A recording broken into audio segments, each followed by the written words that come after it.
So here we have Teferi.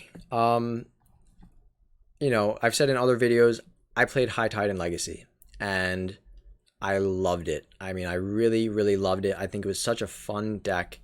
I did end up selling my last Candelabra a couple years, about a year ago. It was probably a couple years ago. Damn.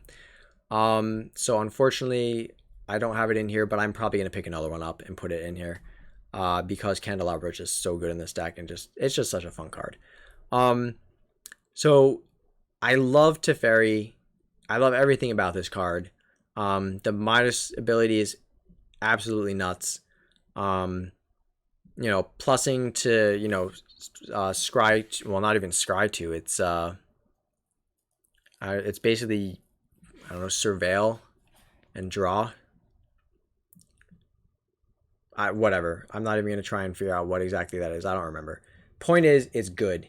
Every single ability he has is good, except, ironically enough, for the last one, except for the fact, of course, that the last one can be good in like Super Friends, but in this deck you don't use the last one. Anyway, so that's Teferi.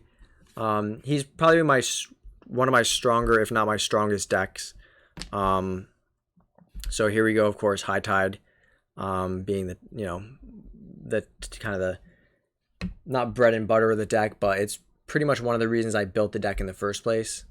You know, it's a great card. I do try to abuse it as much as I can, and I think I do a pretty good job of it. So, Trophy Mage. This is going to get you Basalt Monolith. It's going to get you Rings of Brighthearth. So it gets you, you know, combo pieces. So it's pretty important. This deck is pretty much just combo oriented. Ancient Tomb. The main goal of this deck really is just combo. So definitely not a super interactive deck, but it is more interactive than some other combo decks, I will say. Mana Drain. This one, oh, I remember when I got this thing. I traded a foil Vendilion Click for it. And shortly after I traded the foil V-Click, it got reprinted. I was basically hedging against Modern Masters, and I was right. And at the time, I was losing like 20, 30 bucks on it. So it was kind of a gamble. But it got reprinted like almost immediately after, and I was pretty happy about that. I don't think foil V-Clicks are the same price as Mana Drains, although Mana Drain got reprinted too, so who knows? And this is also Italian, so maybe it's worth less. Cursed Totem. I think you got to use it. There's enough creatures out there where this is relevant that it's pretty much an auto-include at this point. And it's not going to really affect any of my creatures. So yeah, I think you use it. My next card. I do run Inventor's Fair. I think that's really good on a land. Like, even if it, like, it would have been good just if it gained, it would have been decent even if it just gained you life, and it would have been good even if it just searched for an artifact. So doing both makes that just like a really, really nice card all around. Phyrexian Metamorph. So I did end up not running every single mana rock you can. I don't run like Chrome Mox. I don't run Mox. What's it called? Mox Opal. And in exchange, I've opted for like Phyrexian Metamorph and a couple other cards. I think that the Metamorph is fine. It can copy my artifacts for some more ramp. I can copy the best creature on the field. So, you know, overall, I think it really is worth playing in the deck, and I don't mind losing a couple of fast mana pieces for it. I also don't play like CEDH anymore at all. So, you know, I've slowly kind of toned this deck down. So Metamorph, I think, is worth playing no matter what. But, you know, just understand it is not quite... it doesn't really advance your goal as quickly as some other cards would. Yeah, it can be a mana rock, so it's not terrible. Merchant Scroll. You know, mostly you're going to use it to search for either a counterspell or High Tide. Pretty straightforward. Trinket Mage, it's mostly just ramp. You can grab like a Sensei's Divining Top off of it, which I don't even remember if I have in the deck anymore. But you can grab like Mana Crypt, Mana Vault off of it. You know, they're both pretty good options. Time Spiral, it's obviously going to be in the deck. It's mono blue. It runs High Tide. You'd have to be, I don't want to say stupid because maybe you can't afford it. But if you can afford it and you don't run it in there, then you are actually stupid. If you have High Tide in the deck as well. Commander is not what that card is called. It's called Commandeer. I just found it. This card's like, I think this card's like $15 or something stupid like that right now. So I'm probably gonna end up tossing it because while I like it, you gotta pitch 2 blue cards and remove them from the game to play it. Gain control of target non-creature spell. You may choose new targets for it. It's good, but it's not $15 or whatever it is. It's not that good. Especially since Force of Negation got printed. So I just as quickly run Force of Negation over that card. Yeah. So back to basics. This is an auto include. You'd have to be nuts not to run this card. Unless you're trying to be a good person, in which case I'd say, why are you running Teferi? So yeah, back to basics. Very necessary. I do have Reliquary Tower. Memnarch. So again, this is technically not the best card. Because I do like to run High Tide in it, I find Memnarch to be a little bit more palatable, but overall it's not an amazing card to have in the deck because it's a little bit slow to get out. It is susceptible to removal, and it is susceptible to being cloned by an opponent who can then use it to take a lot of your artifacts. So it's a tricky card. You really just have to time it correctly. Yep, here's Sensei's Divining Top. Gilded Lotus, it's a little bit expensive for mana ramp purposes, but I did want to put it in the deck regardless, so here it is. And you know, when you're using it like to cast, you know, into Teferi, it ends up giving you pretty nice value off the untap. Same with Thran Dynamo, right? It's pretty good value when you get to untap it. I run Mystifying Maze. I think it's fine. There's probably some better options over it. But I haven't really had any issues with it. I like it over Maze of Ith. I might run Maze of Ith in here too, honestly. I don't remember. We'll see. But I do like it simply because it can tap for mana on its own. Something which Maze does not do. Trick Bind, I find it is necessary to have at least one stifle-ish effect. And the fact that it makes them unable to do that ability for the rest of the turn is really nice. When you're trying to stop some like combo going off that they might be able to recur. I do run Strip Mine. I think it's probably decent to do. Tezzeret the Seeker, you know, again, I think he's probably the best Tezzeret, certainly the best mono blue Tezzeret. He can tutor for combo pieces, put them into play, which is nuts. He can tutor for like Mana Crypt and stuff, put it into play. He's just so good in this deck. And you can plus it to untap some artifacts. Standstill, honestly, the psychological effect of this card is so valuable. I can basically drop this and then get like 2 turns extra out of this card before someone's like willing to crack it and let somebody draw cards. In multiplayer, it really takes time to crack it. And in single player, again, people really are afraid to do it. And I can just sit there, you know, playing land, land go. Because the second that Teferi comes down, it's, it's going to be a bad time. Staff of Domination is in here just because I do have a lot of ways of making infinite mana. And this is, you know, an outlet for infinite mana. Yeah, so I think it could be in other, I could probably take it out and put it into some other decks, but I like it in here. Narcissus Reversal. Oh, you know, and Staff would be pretty good in Krenko. So I am considering putting it in Krenko instead. Narcissus Reversal. I can copy High Tide and then return it to my hand. So that's pretty cool. That's mostly why this card is in here. And I think it's worth having in here even almost exclusively for that. War of Invention, come on, you know. Its card's awesome. I'm kind of surprised to see that it hasn't managed. Asshole. I'm surprised I haven't seen this car manage. Oh, I need to eat food. I'm pretty surprised to see that this card has not managed to maintain the price of Reshape. It's really, really good, and fine, it costs 1 mana more, but you know, it does have Improvise, so it's not like it's a completely bad, more expensive version of it. I don't know. I just think War of Invention is a fantastic card. Disallow is one of my favorite blue counterspells ever made.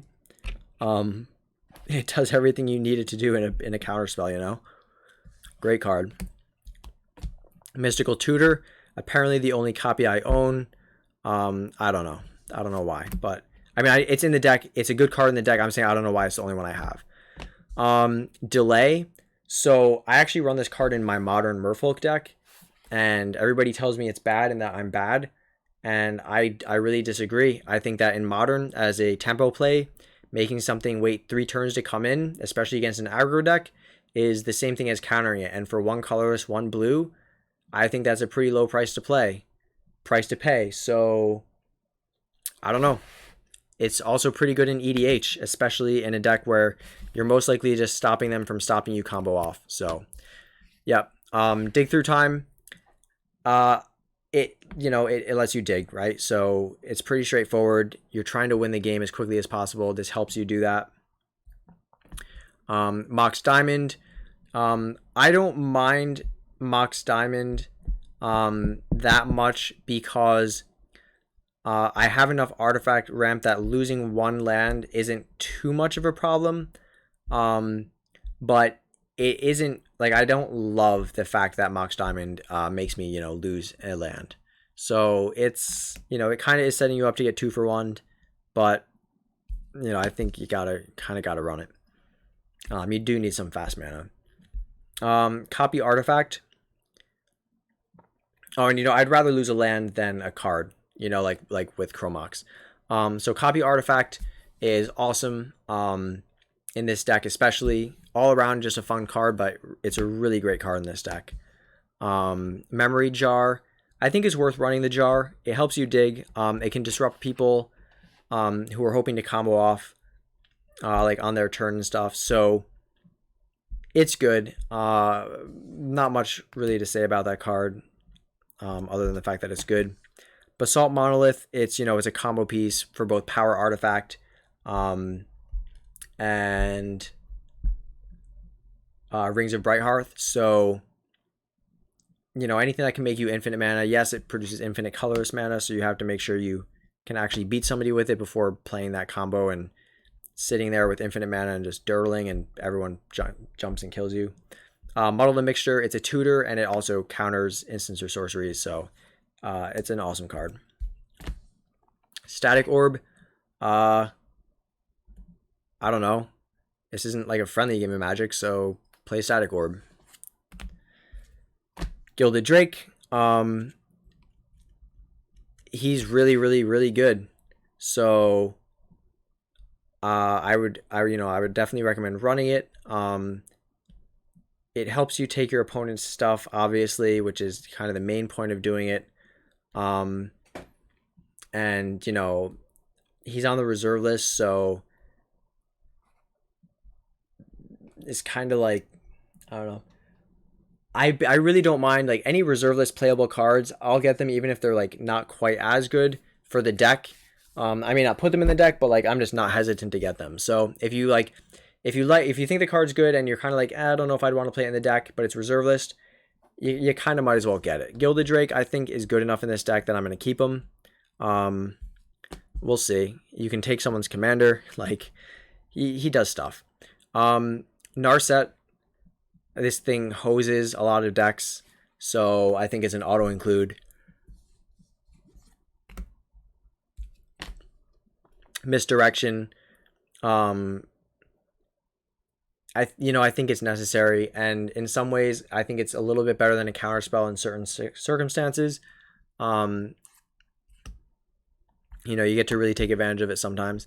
Grim Monolith, it goes infinite with Power Artifact, and I think Rings as well. I don't remember off the top of my head. Soul Ring, it's a good card. Especially in this deck, you can really take full advantage of it. Dramatic Reversal. Okay, so I do have it in a deck, and this card is awesome. On-taps all your artifacts. Early game, this thing can get you a Teferi on like turn 3, probably turn 2 even if I do the math right. I don't know. Capsize with infinite mana, infinite colorless. You don't get to do it infinite amount of times, but let me rephrase that. So depending on what you have in play, you may be able to do this an infinite amount of times. If you have, for example, Gilded Lotus out, then you could use this to bounce all permanents your opponents control. Because every time you start getting low on the double blue, you can just bounce your Gilded Lotus, play it again with the infinite colorless, tap it for 3 blue, bounce it, and you can kind of understand how that goes. So I think it's worth running in the deck. It does help you, stay alive as you try to get your combo pieces out and up and running. Mystic Remora, it's insane card draw, so I think you'd be kind of crazy not to run it. Stasis, you don't really need it because of Teferi, you don't need your untap phase because of Teferi, so I think Stasis is pretty much an auto include.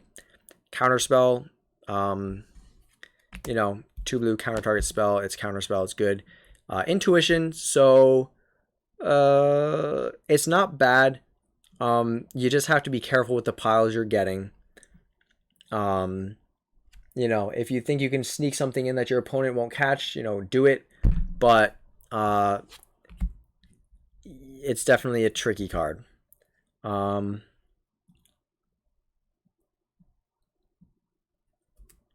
Blue Sun Zenith. So this is one of your win conditions, and you can use it intermittently as just card draw value for yourself.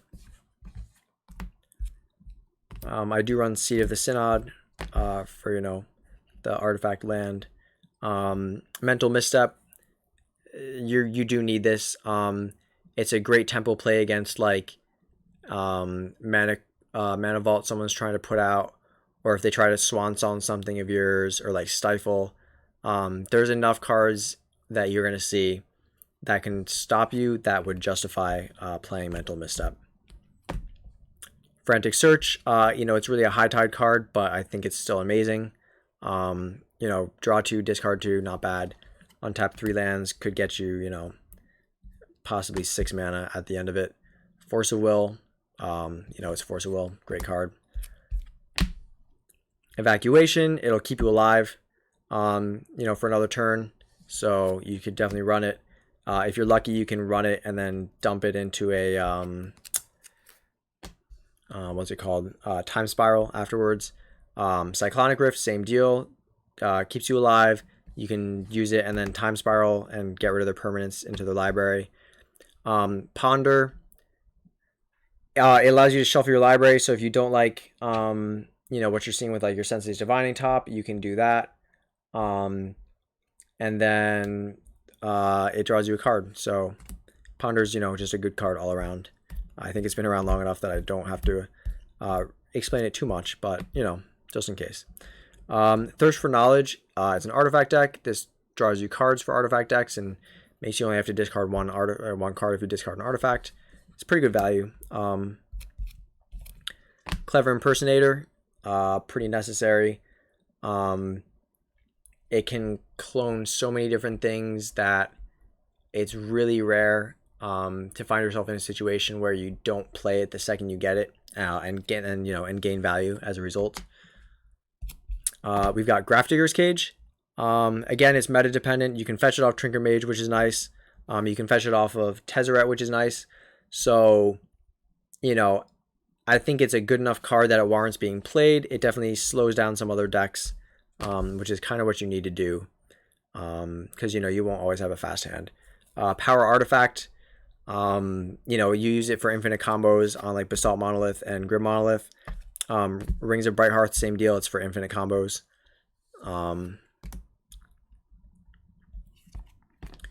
Rings of Brighthearth you can actually also use with Teferi. So that's kind of nice. So here's Reshape. You know, you have to do it at sorcery speed. You have to sacrifice an artifact. It only costs one less than Word of Invention. So I think, you know, you run both. But if you don't want to spend the money on Reshape, then Whir is every bit as good as Reshape. Mana Vault. So it's, you know, it's mana ramp. Teferi can untap it. You cannot go infinite with this card. So, well, okay, let me rephrase that. I guess you could go infinite during your upkeep. Like technically you could, but it's more restrictive than Basalt Monolith or Grim Monolith in terms of going infinite. Spellseeker. This one will get you a lot of things. It'll get you Dramatic Reversal. It will get you High Tide. I think it's worth running. You know, it can get you like what's it called? It can get you Mystical Tutor to go get the one you actually need. I think you do want to run the Wasteland. I'm always kind of on the fence about it, but the few times I've had to use it, it's been pretty game changing. Force of Negation. You know, awesome card. I think it's running. You know, I think it's worth running both forces in the deck. Yeah, I get that's a little bit more restrictive, but it also only costs 3 mana if you have to hardcast it, and it also exiles whatever it's targeting. So, you know, it's pretty good. Arcane Denial, it does help because it does draw you a card. You know, it's one of the less mana restrictive counter spells. At the end of the day, countering whatever it is you're countering is probably more important than whether or not you got to draw a card or not. Or whether they got to draw a card or not. Ugin, so, you know, he's pretty good. He's kind of just in there as a board wipe. I've never ulted him. You know, he's kind of easy to play off the artifacts you get, so I think he's okay to have in the deck. He's definitely a little bit slow. You know, if I was trying to make the deck more competitive for maybe like a CEDH environment, I would probably cut him. Overwhelming Denial, it's an awesome counter spell. You know, depending on the circumstance. You know, worst case scenario, it's a 4 mana uncounterable counter spell. Which, you know, I think that paying the extra 2 mana for a counter spell that can't be countered is probably really important. Here is my foil Unhinged Island, which I obviously love a lot. Here we got Mana Crypt. I think it's necessary to run a Mana Crypt in this deck. It's really the difference between winning, like, turn, like, let's think. You could pretty much, you could win on turn 2 pretty easily if you had a Mana Crypt in the deck. If you don't have Mana Crypt in the deck, turn 2 wins are going to be a lot harder to squeeze out if you even can. So I do think you want to run a Mana Crypt. The Chain Veil, of course, is where Chain Veil Teferi gets its name.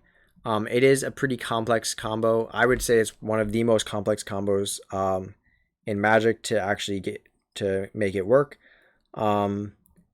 It kind of takes a long time to walk through it, so I don't think I'm even going to even bother to do it here. But basically, you need a lot of mana and a lot of math to do it. So, I don't know. I think it's still worth having in the deck, but you have to be very careful. Otherwise, you can really screw yourself over. All right, so Swan Song. You know, it's a blue deck. I don't think I didn't already have a Swan Song in here. I just have it in so many decks that I get confused when I see it and think that it's a duplicate. Okay. Winter Orb. Necessary. It's an auto include. Gotta slow those opponents down. Pact of Negation. Try not to lose the game. Isochron Scepter. So you can run it with like Dramatic Reversal for infinite mana. You can run it on Counterspell for infinite value. I don't know, not infinite, but like lots of value. So I think Isochron Scepter is pretty solid in here. Again, if we're going to go down the list of cards you'd cut for CEDH, that's a hard cut. Well, hard cut as in like definitely do it, not hard cut as in tough decision to make. Thanks, Letterkenny. Rewind, it's a high tide deck, so I think it's cool. Is it the best? No, it's not. Temporal Mastery, awesome card. You know, if you have Sensei's Divining Top, I think you can run Miracle cards. If you don't, then you're it's a little bit more risky, just because you'll find yourself drawing multiple cards at once sometimes, or like, you know, this is the type of card I want to keep floating on top of my deck early game and wait until I can really use it better. So, you know, top helps you do that. Of course, we've got Fabricate. You know, that's a good one. Search for an artifact, put it into your hand, reveal it, put it into your hand. Don't cheat, guys. And then yeah, Stroke of Genius. It's you know, you use it to kill people, or I guess draw yourself a bunch of cards if you have to, but mostly for killing people, because that's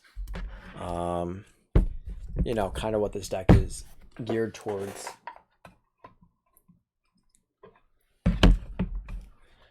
So I mean, you know, I'm sure I'm gonna get at least one person in the comments who's like, you don't know how to resolve the Chain Veil combo with Teferi. Ugh.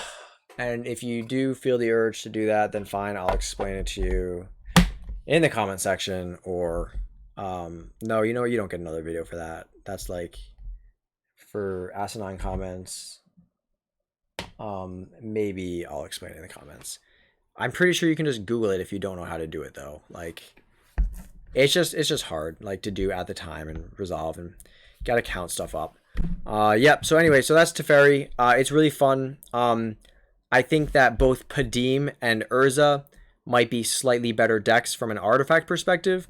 I don't know if they're let me rephrase that. I think that they're also just better mono blue decks, honestly. I think Teferi's good, but he's kind of a one-trick pony with a Chain Veil, unless you do the high tide combos like I do. I do need to pick up Candelabra. I will be doing that hopefully in the near future. And yeah, it's an awesome deck. It's a lot of fun. I find it more fun to do the artifact and high tide theme to it, rather than just the go straight for Chain Veil and hope it works.